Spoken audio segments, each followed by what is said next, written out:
दक्षिण के दंगल फतह करने में एक बार फिर से बीजेपी कामयाब रही है। हालांकि बीजेपी के गढ़ को भेदने में कांग्रेस ने कोई कोर कसर नहीं छोड़ी थी, लेकिन फिर भी कांग्रेस के परिणाम कांग्रेस के पक्ष में दिखाई नहीं दिए। अब इस हार की वजह जानने के लिए कांग्रेस एक बार फिर से मंथन करेगी।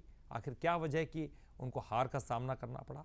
तो बीजेपी इस जीत के साथ और भी चार्ज दिखाई देगी। देखिए खास रिपोर्ट। रायपुर दक्षिण में बीजेपी ने एक तरफा जीत दर्ज की है।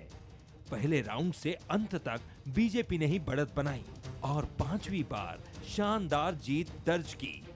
जीत के साथ ही बीजेपी ने एक बार फिर साबित कर दिया है कि रायपुर दक्षिण बीजेपी का ही गढ़ है। सीएम साय के सुशासन की बदौलत बीजेपी ने 10% कम मतदान के बावजूद 46,000 से ज्यादा वोटों से जीत दर्ज की है।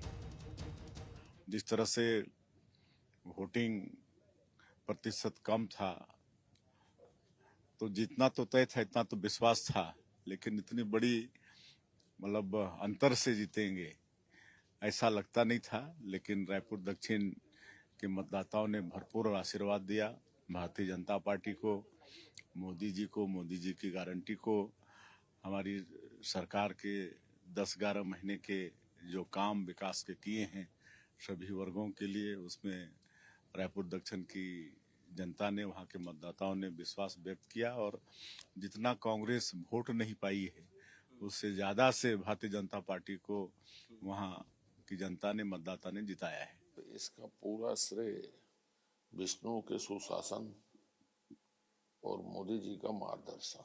कि रायपुर दक्षिण की जनता तो कांग्रेस के सिंबल को भूल चुकी 35-40 साल से, तो सिंबल को उन तक पहुंचाना बड़ा कठिन काम था। बीजेपी की जीत का सबसे बड़ा कारण सीएम साय की शानदार योजनाएं रहीं। जीत के फैक्टर, मोदी की गारंटी और विष्णु के सुशासन का कमाल। हर बूथ पर बीजेपी के समर्पित कार्यकर्ता की तैनाती। कांग्रेस के कार्यकर्ताओं में जोश की कमी। महापौर एजाज की चुनाव में नहीं दिखी सक्रियता। सभापति प्रमोद दुबे के वार्ड में कांग्रेस को नुकसान। कांग्रेस के बड़े नेताओं में तालमेल का दिखा अभाव। बीजेपी ने कांग्रेस के नेगेटिव प्रचार को बनाया हथियार। कांग्रेस के दिग्गजों का मानना है कि दक्षिण चुनाव में पार्टी और संगठन ने कोई कोर कसर नहीं छोड़ी थी। हर उपचुनाव सत्तारूढ़ दल के पक्ष में जाता है। उपचुनाव में मिले हार की समीक्षा की जाएगी। किसी भी स्टेट में हो, लेकिन सरकार के फेवर में ही जाता है अमूमन खासकर।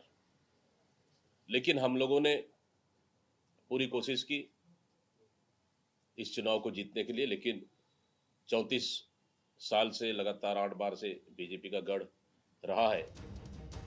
बीजेपी को महाराष्ट्र के साथ पूरे देश में हुए उपचुनाव में बम्पर जीत मिली है। छत्तीसगढ़ में भले ही एक सीट पर उपचुनाव हुआ हो, लेकिन ये जीत बीजेपी का हौसला बढ़ाएगी। वहीं कांग्रेस के लिए एक और चुनौती निकाय और त्रिस्तरीय पंचायत चुनाव होगा। गौरव शुक्ला, बंसल न्यूज, रायपुर।